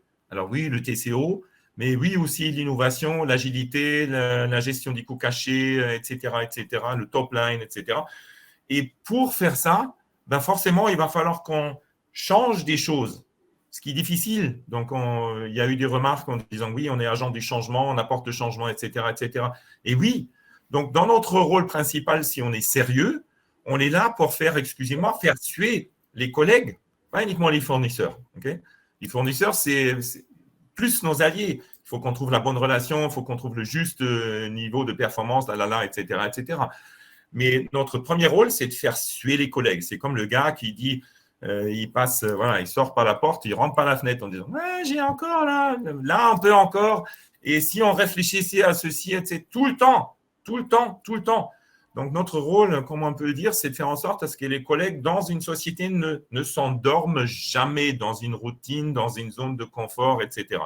Donc, forcément, puisqu'on est là pour déranger, on n'est pas là pour faire le gentil, le politiquement correct, respecter les process, etc., etc.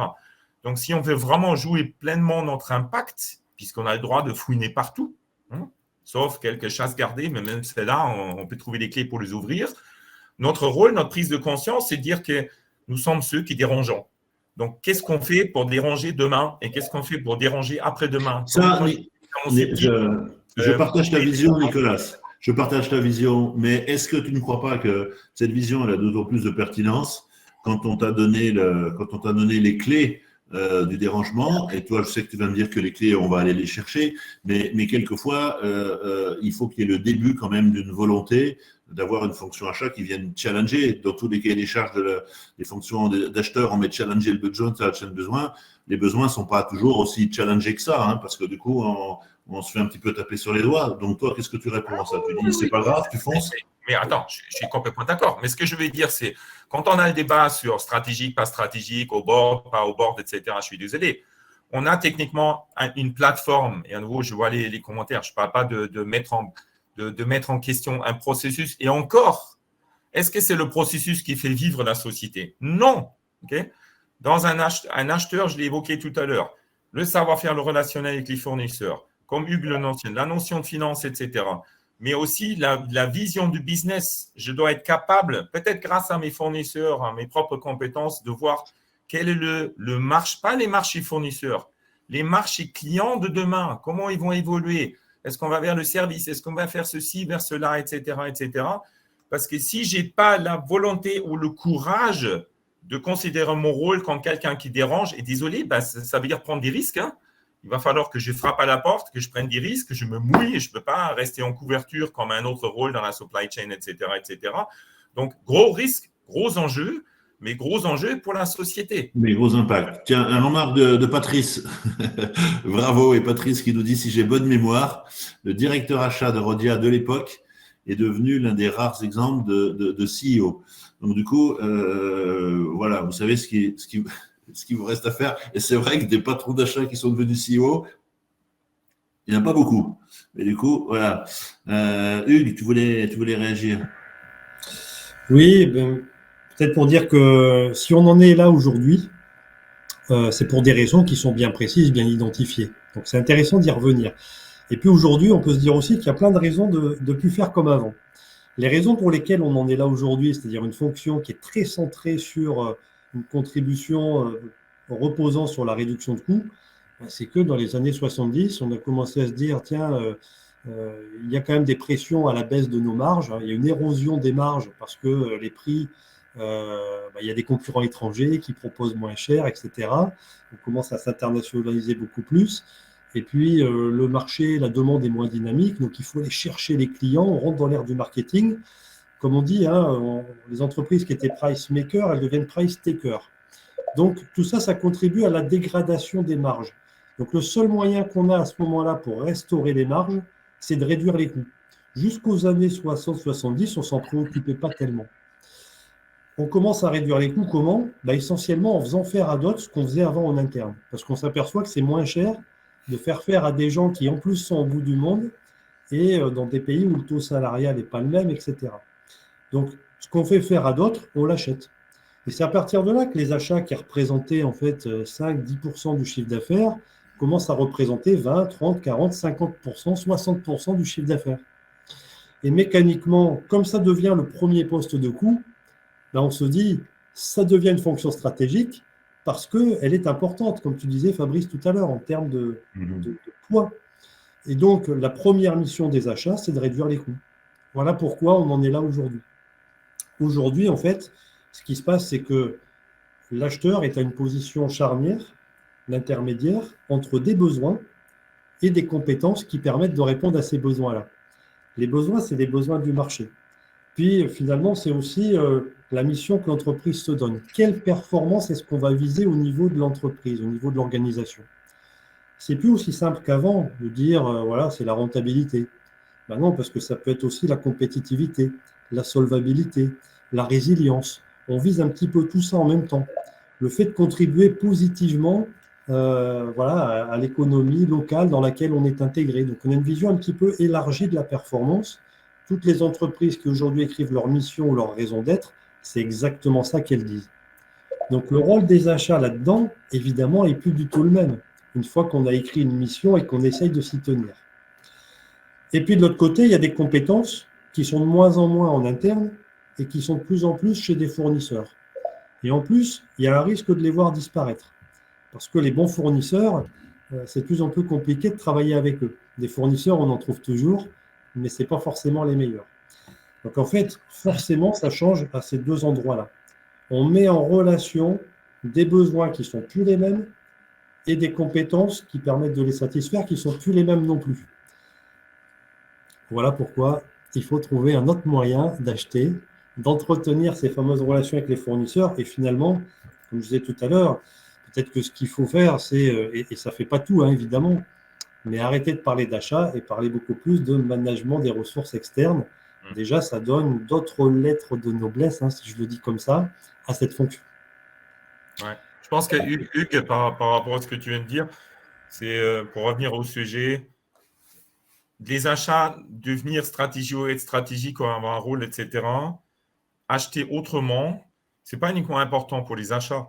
Ça devient, par les temps qui courent, absolument critique pour les entreprises. Parce qu'aujourd'hui, nous sommes rentrés dans une fenêtre d'opportunité où je dirais 50, 60, 70% des entreprises d'un modèle traditionnel sont à risque aujourd'hui. Transformation vers le I, transformation évidemment au niveau international. Il faut le dire clairement, je dirais brutalement, 80-90% des dirigeants d'entreprises aujourd'hui sont complètement dépassés par les événements. Okay, que ce soit les grosses, les petites, les entreprises familiales, etc. Et vous trouvez parfois des boards, des directions qui sont compétents, intelligents, etc., mais qui sont dépassés par la complexité, la vitesse des changements, la digitalisation, tout arrive en même temps. Ce n'est pas uniquement l'effet Covid sur ce axe-là. Et les achats, grâce à nouveau à leur agilité de dire, tiens, je développe un écosystème, j'ai des fournisseurs qui ont des informations, qui peuvent m'aider à faire un certain nombre de choses.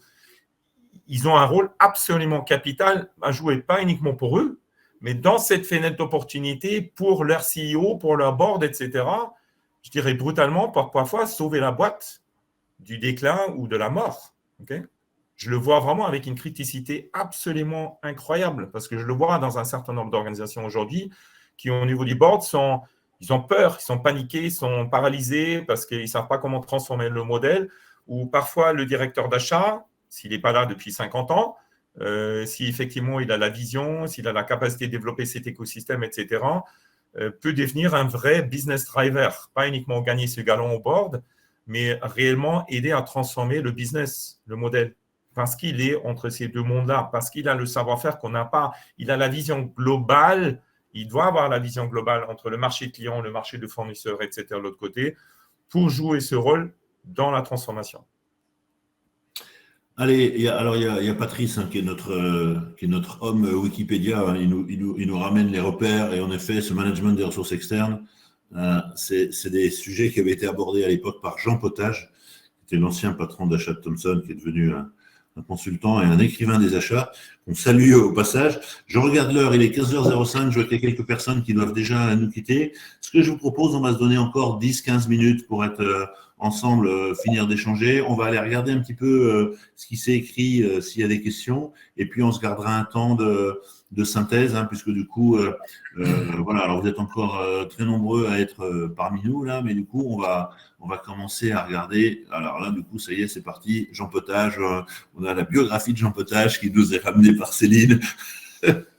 C'est parti. Alors, on regarde un peu les questions là pour voir ce qu'on avait parlé. Donc, du coup, tout à l'heure, Marc-Antoine nous avait interrogé sur des achats, du business autant que de la vente. Alors, au passage, j'aime bien toujours, quand on me dit les achats, c'est de la vente, etc.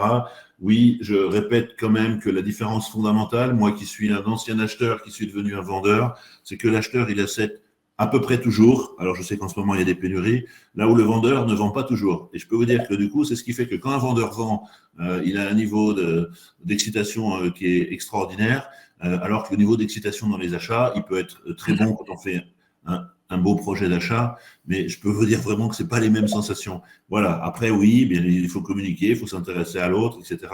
Et il y a un certain nombre de choses qui sont similaires. J'ai vu passer tout à l'heure des sujets autour du rattachement. Est-ce qu'il peut y avoir un sujet sur le rattachement? Parce que bien sûr, le Graal de tous les acheteurs de toujours, rattachement CEO, CEO, CEO, CEO. Est-ce qu'on voit d'autres choses? Est-ce qu'on voit d'autres modèles? Moi, je dis souvent qu'au-delà de la fonction, c'est l'homme avec lequel on va travailler, qui est l'homme ou la femme, qui est intéressant. Du coup, c'est quoi votre sujet là-dessus? Rattachement des achats, finance, CEO, opération, comment ça se joue tout ça? Et est-ce qu'il y a des choses qui évoluent sur ces terrains-là? Alors, je dirais, idéalement, évidemment, vous êtes le patron des achats et membre du board, donc à titre intégral. Et après, comme tu dis, hein, ce qui importe complètement dans une phase de transition, c'est la personne avec laquelle il va travailler. Peu importe que ce soit le DIROPS, le Chief Operating Officer, ce qui est souvent le cas encore, ou parfois même la finance. Si c'est un gars ambitieux, si c'est un gars ouvert d'esprit, si c'est un gars qui complètement soutient, etc., bon, c'est une étape intermédiaire avant d'arriver effectivement au positionnement de board. De toute façon, le positionnement du board est important uniquement parce que vous êtes capable de participer à toutes les décisions directes. Vous êtes reconnu évidemment en tant que partenaire, etc., avec un sens politique aussi évidemment dans le domaine. Donc parfois, ça peut aider d'avoir un patron malin, une éminence grise qui fait un peu couverture, etc., en attendant de vous faire mener un certain nombre de projets. Ça dépend complètement de la personne. Si vous êtes derrière quelqu'un de sclérosé qui ne connaît pas la fonction ou qui n'a pas l'ambition, qui a la trouille de travailler dans la transformation, c'est mort. Tiens, du coup, cette positionnement board, là, moi, je serais curieux, autant vous avez été très majoritairement clair sur le fait que les achats sont une fonction stratégique, autant j'aimerais savoir parmi vous, là, vous êtes encore plus d'une centaine d'être connectés à ce moment-là, quels sont ceux qui sont rattachés, qui font partie du comité de direction, du board. Si Clément, tu es toujours là, est-ce que tu peux poser cette question dans le sondage? Voilà, est-ce que vous faites partie du comité de direction? On est un petit peu à une température sur ce terrain-là. Hugues, tu veux compléter? Le temps que les participants répondent, je peux vous proposer peut-être ce qui s'apparente à de la science-fiction. Imaginons une situation, et vous allez voir que c'est une situation qui n'est pas qu'imaginée, elle est réelle. J'ai quelques exemples d'entreprises dans lesquelles ça s'est passé comme ça. Mais imaginons qu'on puisse renverser le lien traditionnel entre marketing et achat. Parce que ce n'est pas qu'une histoire de rattachement à la direction générale, financière, tout ce qu'on veut. C'est une histoire de process, en fait, dans l'entreprise et comment on fonctionne. Historiquement, et à peu près partout, on part du marketing. Quand on va définir une stratégie, ça se traduit toujours au niveau commercial par un développement des ventes à un endroit donné ou dans un sens donné, avec un produit qui évolue, un service, etc. Donc, on part du marketing, on se positionne sur le marché, on définit un grade de qualité qui va bien, et puis on va se dire, ce grade de qualité, c'est ça qu'on va proposer à nos clients sur ce segment de marché. Plus de qualité, ce serait trop cher pour eux, et moins de qualité, ça ne les satisferait pas. Donc, à partir de là, on définit ce niveau de qualité, on fait un cahier des charges et on dit aux acheteurs, les gars et les filles, trouvez-nous ce niveau de qualité-là et le moins cher possible. C'est très réducteur, ça, par rapport à ce métier d'acheteur ou d'acheteuse. Il y a des entreprises dans lesquelles on renverse complètement la table. On dit, nous, ce qu'on veut, c'est partir de relations avec les fournisseurs collaboratives. Tout simplement parce que les gisements d'avantages concurrentiels, si je le dis en des termes un peu savants, ils se sont déplacés vers l'amont. Concrètement, ça veut dire qu'on ne crée plus un avantage concurrentiel, on ne se distingue plus des concurrents en vendant différemment, parce que toutes les techniques sont connues. Par contre, on peut se distinguer des concurrents en achetant différemment, en ayant des relations différentes avec les fournisseurs, des relations plus partenariales, plus collaboratives. Et grâce à ça, on est capable de mieux innover et finalement de proposer des meilleurs produits. Donc, on part de cette volonté de développer des relations plus partenariales. On part des achats. Et puis, on se dit, le problème, c'est que faire ça, ça coûte plus cher. Ces fournisseurs partenaires, on va mieux les payer. On va les payer plus vite, avec moins de délais de paiement, etc. On va mieux les respecter. Donc, ça va coûter plus cher. Mais ce n'est pas grave. Si on est capable de se repositionner sur un niveau de marché, sur un segment de marché, sur lequel les consommateurs sont prêts à valoriser cet effort-là, parce que ça va répondre à leurs attentes. Ce n'est peut-être pas notre segment actuel, mais c'est un segment sans doute un petit peu plus haut de gamme. Et bien là, en fait, on renverse le lien traditionnel marketing-achat, qui est qu'on part du marketing et puis les achats arrivent en bout de chaîne tout à la fin. Là, on part vraiment des achats. Et là, pour le coup, on les rend stratégiques, parce que c'est le point de départ de la stratégie. Et derrière, on va se repositionner sur le marché pour que notre positionnement soit cohérent avec la façon dont on veut entretenir des relations avec les fournisseurs. Ouais. Fabrice, tu connais bien Outils Acier, on était en webinaire il n'y a pas très longtemps en Suisse. C'est exactement ce modèle-là. Ouais, c'est mis en place Pierre-Yves Lévy. Et c'est juste un exemple que je partage ici. Il y en aurait beaucoup d'autres. Alors ce sera un petit peu long de rentrer. Je le ferai avec grand plaisir en aparté. Mais c'est des modèles qui sont tout à fait possibles. Ouais, je rajoute à ce point-là, j'ouvrais une parenthèse. Juste, on a fait régulièrement des mini-sondages ces dernières années pour simplement savoir si dans une même organisation, les achats et les ventes marketing se parlent. Le résultat est époustouflant. On a trouvé moins de 3% d'organisations dans lesquelles les achats parlent de manière régulière aux ventes marketing, etc., voire travaillent ensemble dans un sens ou dans l'autre, etc., en tant qu'équipe. Parfois, ils ne se connaissaient même pas. Ça veut dire le fait qu'on pose la question, etc., faire en sorte, j'ai des trucs assez ahurissants. Directeur d'achat d'une organisation rencontre pour la première fois en notre présence, à notre demande, le directeur des ventes et des marketing. Tu es un marieur, Nicolas, c'est ça? Tu es un marieur, c'est ça. Tiens, regarde le sondage, là, on a fait une question sur, faites-vous partie du comité de direction de votre organisation? Alors, faites-vous partie, j'ai vu passer dans le chat aussi, oui, on pense aux achats. Est-ce que les achats sont membres du comité de direction? À 71%, non, c'est-à-dire un tiers. Et je trouve que si c'est une réalité du marché, comme on dit, c'est sûrement pas un chiffre qu'on aurait eu il y a quelques années en arrière. Donc, on est peut-être sur un terrain d'évolution. Et moi, je suis assez d'accord. Je pense que si on veut s'aligner sur cette position stratégique, dans cette dimension stratégique, on est au board nécessairement. Voilà. Alors après, si on est connecté au dev qui lui est au board, on a un bout de l'histoire peut-être. Mais c'est pour avoir été dans des entreprises où j'étais au board et sur d'autres où j'étais pas au board, c'est quand même pas tout à fait les mêmes histoires, les mêmes relations qui se créent, les mêmes informations qui s'échangent, les mêmes participations, réflexions. Et voilà. Alors des fois, quelques-uns ont des strapontins et on est des membres invités. Voilà. Bon, du coup, c'est le début, mais à un moment donné, il faut réussir à poser le siège à cet endroit-là quand même. Ouais. On voit parfois dans certaines très rares organisations, c'est pas très visible, pour compléter ce que disait Hugues entre achat et marketing, un tout début de réflexion, de rapprochement entre direction d'achat et DRH. Gestion des ressources externes, gestion des ressources internes, pour dire comment est-ce qu'on peut tirer le meilleur ressources, si on considère du fournisseur comme une ressource, si on considère que des collaborateurs du fournisseur éventuellement sont potentielles sources de renseignements, d'informations, etc. Et d'ailleurs, un potentiel consommateur pour certains qui sont directement en lien avec les clients finaux. C'est balbutiant pour l'instant, mais au moins, il y a quelques partages d'informations entre les deux pour dire, tiens, comment tu fonctionnes toi avec les ressources externes, etc.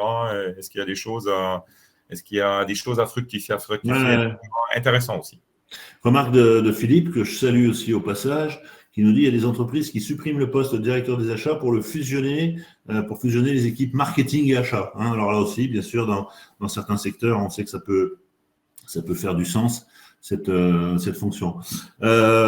Messieurs, on arrive dans le temps additionnel, comme on dit dans le sport, que je regarde à la télé ou que je regardais.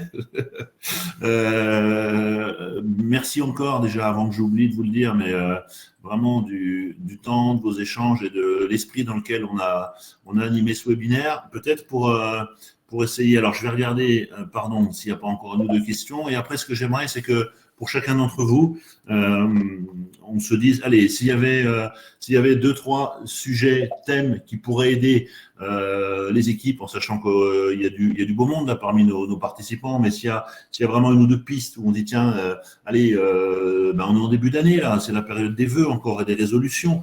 Donc du coup, s'il y avait un ou deux sujets qui nous permettraient de franchir encore des étapes, d'aller s'installer encore sur des terrains encore plus stratégiques, j'aimerais bien que vous nous fassiez part de ce conseil. En tant que consultant, je dis souvent que j'aime pas donner des conseils, mais plutôt les vendre. Mais du coup, là, aujourd'hui, on va les partager. Allez, je regarde les questions et après, je vous redonne la parole. Alors, Marc-Antoine, on l'avait évoqué. Stratégie d'achat, Céline, oui, bien sûr. Alors, on le répète, la politique achat, bien évidemment, c'est les contributions et c'est des éléments de conduire et d'orientation. Et puis, les stratégies de famille d'achat, mais c'est cette connaissance du marché fournisseur. Ce que disait Nicolas, c'est là que ça gratte un peu côté achat.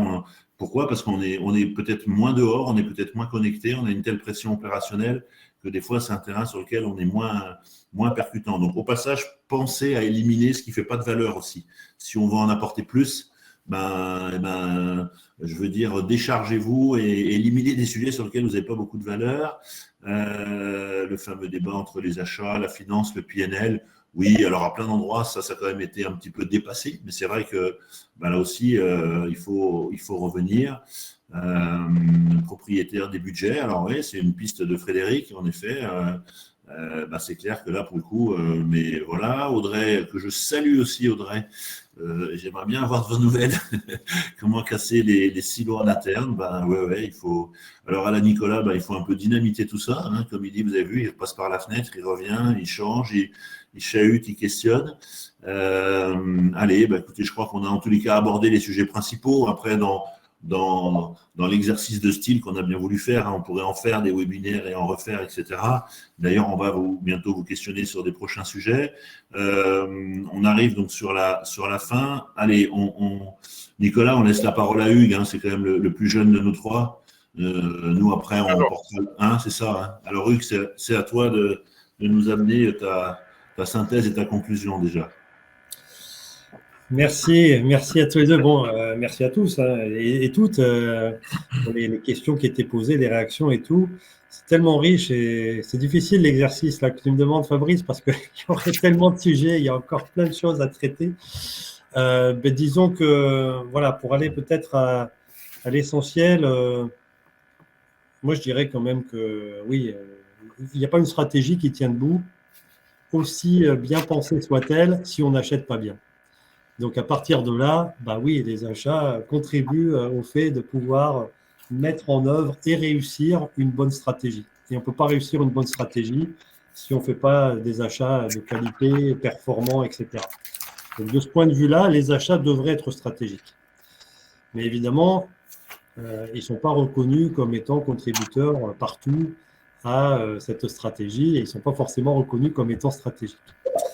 Moi, je pense que s'il y a un point sur lequel on peut jouer, mais c'est vrai qu'il y a sans doute une espèce de carré magique. Je sais que le carré magique, ça va te parler, Fabrice. Toi, tu vas penser au milieu de terrain de l'équipe de Oh là France. là, Luis Fernandez, Platini, ce carré magique.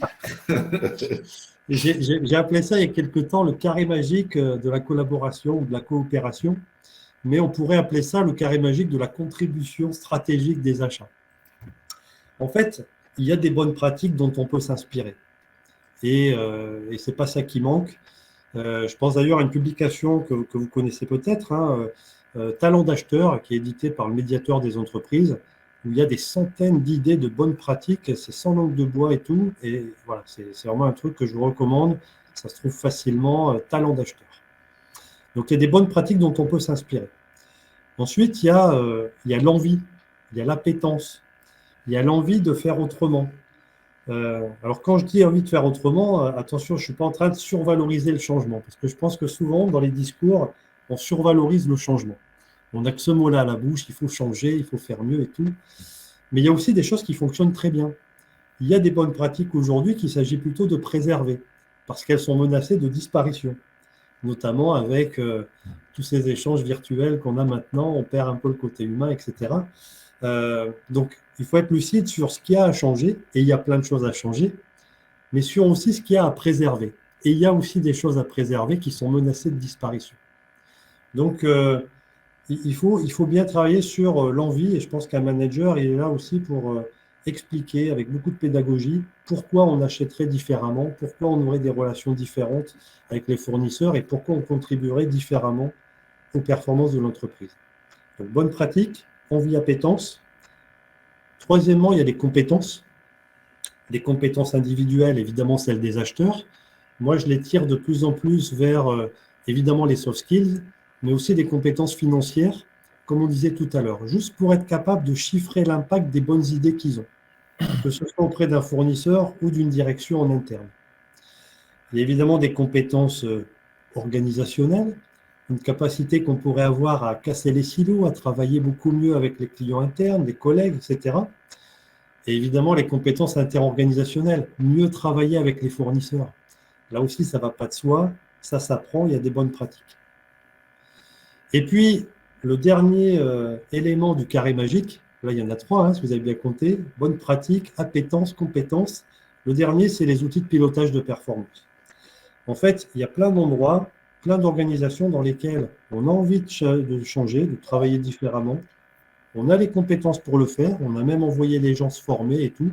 Les acheteurs ont suivi des stages, ils ont développé leurs compétences émotionnelles, relationnelles, financières et tout. Tout va bien. Mais si on continue à mesurer la performance des achats uniquement à travers les savings et les gains sur achat, eh bien on va tirer les pratiques vers le passé. Je ne vais pas dire vers le bas, mais vers le passé. C'est-à-dire qu'on ne contribuera pas à enraciner le changement dans la durée. Et donc, il est urgent non pas de mettre les savings et les gains sur achat à la poubelle, ça restera fondamental, mais de regarder à côté de ça bien d'autres contributions qui sont celles des achats aux performances de l'entreprise. La satisfaction des fournisseurs, le nombre d'idées nouvelles apportées par les fournisseurs, les innovations apportées par les fournisseurs ou avec les fournisseurs, le taux de survie des fournisseurs en période de difficulté économique. Ça, c'est un indicateur intéressant que je vois aujourd'hui dans certains tableaux de bord, avec une mission claire. Les gars, les filles, les acheteurs, les acheteuses, c'est dans vos missions de contribuer à la résilience de notre écosystème parce que si on sort de cette crise, mais que tous nos fournisseurs ont disparu, eh bien, on va disparaître quelques mois après. Donc, il n'y aura pas de rebond pour nous si nos fournisseurs n'ont pas survécu. Donc, il faut les accompagner. Je connais même une entreprise SKF, en région Rhône-Alpes, où ils ont peu d'activité aujourd'hui. Ils sont dans l'automobile, hein, donc une activité déprimée, et où ils se disent, Notre urgence, même si on a besoin de cette activité pour faire tourner nos usines, c'est d'alimenter nos fournisseurs. C'est de transférer ces commandes de nos clients à nos fournisseurs. Ils font de la sous-traitance de capacité. Donc, ils font faire aux fournisseurs ce qu'ils font eux-mêmes. On utilise ça depuis toujours dans l'automobile pour faire supporter la crise aux fournisseurs. Et bien, eux, ils se disent, on en a besoin de cette activité, mais on préfère encore la transmettre à nos fournisseurs parce qu'ils en ont encore plus besoin que nous. Et s'ils disparaissent, ben, on ne va pas faire long feu derrière. Donc, ce n'est pas que de la philanthropie, ce n'est pas que le monde des bisounours, c'est aussi des intérêts économiques de mieux en mieux compris sur toute la performance qu'amènent des bonnes relations avec les fournisseurs. Voilà, donc ces choses-là, il faut être capable de les mesurer à un moment donné, de braquer le projecteur dessus, le fameux capital immatériel aussi, capital relation fournisseur, etc. Mais voilà, je pense qu'avec cette espèce de carré magique, si on reprend cette expression, eh bien, on a quelques ingrédients intéressants pour à la fois changer, comme je disais tout à l'heure, mais aussi préserver ce qui marche bien aujourd'hui. Super. Alors, je rappelle pour les aficionados de l'équipe de France de football que le carré magique, c'est 86, c'est la demi-finale contre le Brésil, c'est Platini, Giresse, Tigana et Fernandez qui nous marquent le but qui nous qualifie. En fin de compte, c'est le quart de finale. Allez. Il y a eu Jeanne Gini à un moment donné aussi. Il y a eu Jeanne Gini, mais dans le carré, il y en a 4. Jeanne Gini, il était 4,5, quoi. Voilà. Mais tu as raison, il n'était pas loin. Nicolas, est-ce que tu peux nous délivrer ta synthèse, ta conclusion et ton message d'espoir à toutes les personnes qui nous écoutent? Un message d'espoir est relativement simple. C'est si vous êtes dans les achats, c'est que j'espère que vous êtes passionné par ce métier complexe, transverse, puisqu'on est. Il y a 20 ans, on nous appelait les bâtards. Nous n'avons aucune maison quelque part, nous sommes partout et nulle part, etc. Comme on l'a discuté, on est en train de grandir, de devenir adulte. Donc, on a encore notre plus gros potentiel devant nous. Seul message que je peux vous dire, soyez confiants, parce que je vois le plus gros frein dans l'évolution des achats aujourd'hui, c'est le manque de confiance. C'est nous-mêmes qui nous mettons dans un carré pour dire, tiens, on a le droit de faire ceci, on a été formé pour faire cela. L'heure n'est plus à ça. On a un rôle aujourd'hui transverse qui nous permet de fouiner partout, même là où on dérange, surtout là où on dérange. Il faut le faire avec les formes parfois, il faut le faire de manière subtile, il faut créer des alliances, il faut développer évidemment notre capacité de relationnel. Il y a eu une remarque, est-ce qu'on va devenir lobbyiste? Oui, dans un sens positif, oui, parce que notre capacité de relationnel, de récupérer des informations, de créer des liens, etc., va primer sur tout. Mais dites-vous toujours que votre rôle est de devenir DG de la boîte. Parce que vous avez un profil, vous avez un rôle qui vous permet réellement d'influencer la chaîne en amont, la compréhension du business, où va-t-on, pourquoi on va quelque part, quel client, quel marché, etc. De prendre vos informations à travers les relations avec vos multiples fournisseurs, certains avec lesquels vous aimez travailler, d'autres non, les petits, les grands, les jeunes, les vieux, etc. Pour, in fine, continuellement transformer ou adapter le modèle économique de la société. Donc, vous travaillez pour le DG. Et demain, si tout se passe bien, si vous en avez envie, vous allez devenir DG. Okay? Quel que soit l'environnement, l'entité, etc., dans un monde, sous une forme ou une autre. Donc, tout est au feu vert. La seule chose que vous devez toujours avoir, c'est la confiance d'y arriver. C'est le courage d'avancer partout là où vous n'avez pas l'habitude d'aller, où justement les portes sont encore fermées, etc. Vous allez voir, le fait de faire les premiers pas à l'extérieur, à l'intérieur, etc., va vous ouvrir les portes et va faire en sorte à ce que vous puissiez créer des liens qui vont faire la différence pour la boîte et pour votre propre métier. Voilà. Alors là, ça si ce n'est pas un message d'espoir, vous allez tous devenir DG. Donc du coup, voilà, comme ça, après, vous pourrez vous occuper de vos acheteurs. Allez, moi j'en ai 5 rapides, puisque du coup, comme Hugues il a dit 4, moi j'ai dit quand même, si je peux en avoir un de plus que Hugues, ce sera ma petite fierté de l'après-midi. Je pense que vous devez être tous en situation de savoir pitcher sur les achats, puisqu'on est dans l'univers des startups. C'est quoi votre vision des achats? Voilà, prenez cet exemple toujours de cet elevator pitch. Vous êtes en effet dans l'ascenseur avec votre DG. Vous avez 1 minute pour lui dire c'est quoi les achats. Vous l'emmenez où l'entreprise sur les achats? Ça paraît un peu simple, mais faites l'exercice, ne serait-ce qu'avec vous-même et avec votre équipe. Voilà, qu'est-ce qu'on raconte sur les achats? Où est-ce qu'on embarque tout le monde? Deuxièmement, j'aime bien, je reprends ce que disait Hugues sur ce double complexe et cette dimension interne qui est souvent plus simple. Mettez beaucoup d'énergie sur cette communication interne. Voilà, communiquer, allez voir. Alors les choses se sont un petit peu complexifiées avec ce distanciel, mais à mon avis c'est un enjeu majeur et c'est absolument hallucinant de se dire ce que nous raconte Nicolas, le patron des achats ne connaît pas le patron des ventes. C'est incroyable. Donc du coup, mettez le paquet sur la com interne. Troisièmement, les relations fournisseurs. On le dit. Je le dis souvent, il y a beaucoup de choses qui changent tout doucement dans les achats. Ce qui a changé très vite, c'est la relation fournisseur, parce que le monde fournisseur a changé. Et pour ceux qui sont dans des industries sous tension, ils le voient aujourd'hui. Les rapports de force se sont inversés. Et pour autant, le fournisseur a toujours besoin de vous. Vous avez besoin des fournisseurs. Donc, mettez l'énergie sur construire ces liens qui peuvent être formalisés un peu moins. Voilà, si je dois appeler cet après-midi mon fournisseur stratégique, est-ce que j'ai le mobile de mon contact qui va me permettre de gagner du temps, d'avoir une info que l'autre n'a pas? Le 4e sujet, c'est vivez avec des organisations agiles. Voilà, et ça doit bouger, et ça doit bouger vite dans l'intérêt, parce qu'aujourd'hui, les entreprises évoluent à une vitesse extraordinaire. Regardez ce qu'on a été capable de faire en quelques mois, nous tous. Et donc, du coup, l'organisation achat, mais elle respire de ça. Et tous les jeunes et moins jeunes avec qui vous allez travailler, ils vont avoir besoin et envie de ça, même si on va s'affronter à cette dimension de conduite du changement. Et le dernier conseil pour les managers qui m'écoutent, occupez-vous de vos équipes. Voilà, occupez-vous. Je vois beaucoup d'acheteurs qui sont un petit peu seuls avec leur sujet, avec beaucoup de pression, etc. Passez du temps ensemble, écoutez-vous, travaillez sur des projets en commun, soyez plus solidaires. Voilà, retrouvez de l'humanité dans ce métier achat, parce que c'est une des raisons de la passion dont parle Nicolas.